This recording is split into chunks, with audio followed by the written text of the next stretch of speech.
భర్తీ చేయకపోను బాధ్యతారహితంగా నిర్వహించడం వల్ల ఆ ప్రశ్నపత్రాలు లీక్ అయి బజార్లలో పల్లి బఠానీలు అమ్ముకుంటుంటే దానికి సంబంధించిన చర్యలు తీసుకొని బోర్డును రద్దు చేసి కొత్త బోర్డును బాధ్యతారహితంగా నిర్వహించాల్సిన ఈ పార్టీ ఈ ప్రభుత్వం ఆనాడు ఆ చర్యలు చేయలే.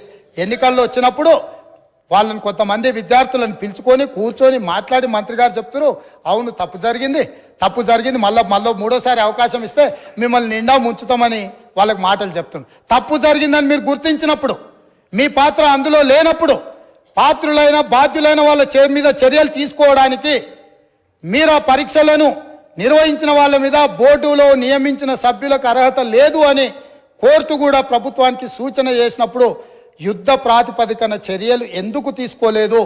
దీనికి కారణం మీరు కాదా? ఇలాంటి 10వ తరగతి పరీక్ష నిర్వహించలేనోళ్ళు, 12వ తరగతి పరీక్షల పేపర్లు దిద్దలేనోళ్ళు, తెలంగాణ పబ్లిక్ సర్వీస్ కమిషన్ ద్వారా ప్రభుత్వ ఉద్యోగ నియామకాలు చేపట్టలేనోళ్ళు ఖచ్చితంగా సిగ్గుతో తల వంచుకోవాల్సిందే. తెలంగాణ సమాజానికి క్షమాపణ చెప్పి తీరవలసిందే అధ్యక్ష. అదేవిధంగా అధ్యక్ష ఇంకొక మాట చెప్పదలుచుకున్న అధ్యక్ష, స్కూల్ ఎడ్యుకేషన్ మీద ఇచ్చిన రిపోర్ట్లో నేషనల్ అచీవ్మెంట్ సర్వే ర్యాంకింగ్ 31 అధ్యక్ష. అంటే ఇంకా కింద ఏది లేదు అధ్యక్ష. అసలు నేషనల్ అచీవ్మెంట్ సర్వే స్కూల్ ఎడ్యుకేషన్కి సంబంధించి తెలంగాణ రాష్ట్రానికి ఉన్న ర్యాంక్ ఏంటంటే 31. రాష్ట్రాలే కాదు యూనియన్ టెరిటరీల కంటే కూడా అధ్వానంగా తెలంగాణ రాష్ట్ర విద్య ఉంది అని అంటే ఈ తప్పకుండా వాళ్ళు తల వంచుకోవాల్సిందే, సిగ్గుపడాల్సిందే అధ్యక్ష. అదేవిధంగా అధ్యక్ష పదే గతంలో మీరు ఇది మాట్లాడినరు, గతంలో అది మాట్లాడినరు, గతంలో మీరు తెలంగాణకు వ్యతిరేకం లేకపోతే మీరు తెలంగాణ ప్రజలప్పుడు అడిగినప్పుడు ఇయ్యలేదు. గత కాంగ్రెస్ ప్రభుత్వంలో జరిగిన తప్పిదాలకంతా ఇక్కడ ఉన్న వాళ్ళే కారణం, మీరు బాధ్యత వహించాలి అంటారు. నేను ఒక్క మాట మీ ద్వారా చెప్పదలుచుకున్నా అధ్యక్ష.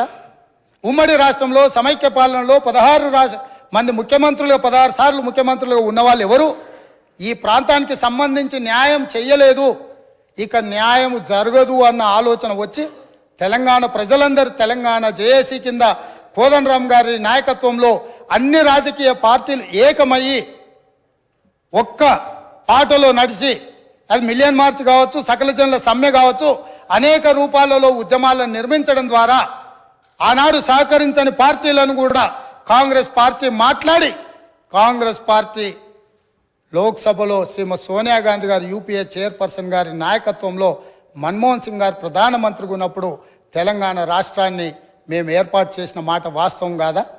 ఈ తెలంగాణ రాష్ట్రం ఉక్కు సంకల్పంతో ఆనాడు 2004 సంవత్సరంలో శ్రీమతి సోనియా గాంధీ గారు కరీంనగర్ గడ్డ మీద నుంచి ఈ ప్రాంత ప్రజలకు ఇచ్చిన మాట నిలబెట్టుకోవడానికి మాట తప్పని మడమ తిప్పని నాయకురాలుగా తెలంగాణకు ఆనాడు ఇచ్చిన గ్యారంటీని ఎన్ని కష్టాలు, ఎన్ని నష్టాలు, ఎన్ని ఇబ్బందులు ఎదుర్కొన్న 4 కోట్ల తెలంగాణ ప్రజలకు తెలంగాణ రాష్ట్రాన్ని ఇచ్చి మాట నిలబెట్టుకున్న నాయకురాలు సోనియా గాంధీ గారు.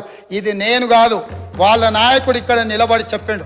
ఇవాళ వాళ్ళకు గుర్తు లేకపోతే మీ ద్వారా మిమ్మల్ని అడుగుతున్నా, ఓ రోజు వారు ఇక్కడ నిలబడి సోనియా గాంధీ గారి దయ వల్లనే, సోనియా గాంధీ గారి ఉక్కు సంకల్పం వల్లనే ఈ తెలంగాణ రాష్ట్రం వచ్చిందన్న చెప్పిన విషయాన్ని మీరు అనుమతిస్తే ఇక్కడ కెమెరా, ఇక్కడ వీడియో పెట్టి, ఇక్కడ మొత్తం టీవీ పెట్టి మీ ద్వారా వాళ్లకు తెలంగాణ ప్రజలకు నేను చూపించదలుచుకున్న అధ్యక్ష. ఇదే కాకుండా అధ్యక్ష వస్తున్నా అక్కడికి కూడా వస్తున్నా, తొందరవాడు అంత తొందర ఎందుకు? నీది కూడా మేనేజ్మెంట్ కోటానే తెలుసు కదా, ఆ గట్టిగా అరుస్తున్నాయని కూడా మేనేజ్మెంట్ కోటానే. సో అదేవిధంగా అధ్యక్ష